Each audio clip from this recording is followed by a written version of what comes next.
একটি ২ অঙ্কের সংখ্যা তার অঙ্কগুলির যোগফলের ৪ গুণের থেকে ৬ বেশি। যদি অঙ্ক দুটি স্থান পরিবর্তন করে তাহলে মূল সংখ্যাটি ৯ করে বৃদ্ধি পায়।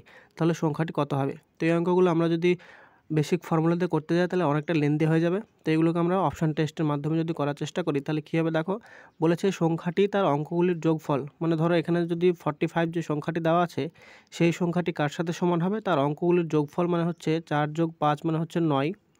৯ এর হচ্ছে সংখ্যাগুলির যোগফল হচ্ছে ৪ গুণ, তাহলে এইটা মাল্টিপ্লাইড বাই ৪ প্লাস ৬ এইটার সাথে সমান হবে। অর্থাৎ সংখ্যাটি তার অঙ্কগুলির যোগফল ৪ গুণের থেকে ৬ বেশি, তাহলে এইটা হবে আমাদের করতে হবে। এবার এই ডান দিকে যে ভ্যালুটা পেলাম সেটা যদি ৪৫-এর সাথে সমান হয় বা যেই নাম্বারটা আমাদের অরিজিনালি আছে সেই নাম্বারটার সাথে সমান হয় তাহলে আমরা বলবো যে সেটাই হচ্ছে আমাদের উত্তর। তো এরকমভাবে আমরা প্রথম থেকে যদি একটা একটা করে দেখি তাহলে সেই ক্ষেত্রেও আমাদের বেসিক ফর্মুলা থেকে কম সময় লাগবে।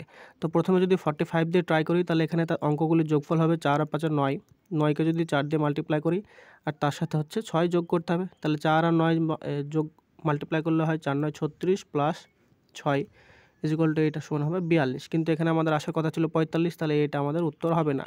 তারপরে যদি ৪৩টা ট্রাই করি তাহলে ৪৩-এর অঙ্কদের যোগফল ৪ এবং ৩ হচ্ছে ৭ মাল্টিপ্লাইড বাই ৪ প্লাস ৬, তাহলে এখানে ৪ সাথে দেখো ২৮ প্লাস ৬ এখানে হচ্ছে ৩৪ হচ্ছে। ৩৪ তো ৪৩-এর সাথে ইকুয়াল না, তাহলে এইটাও আমাদের উত্তর হবে না।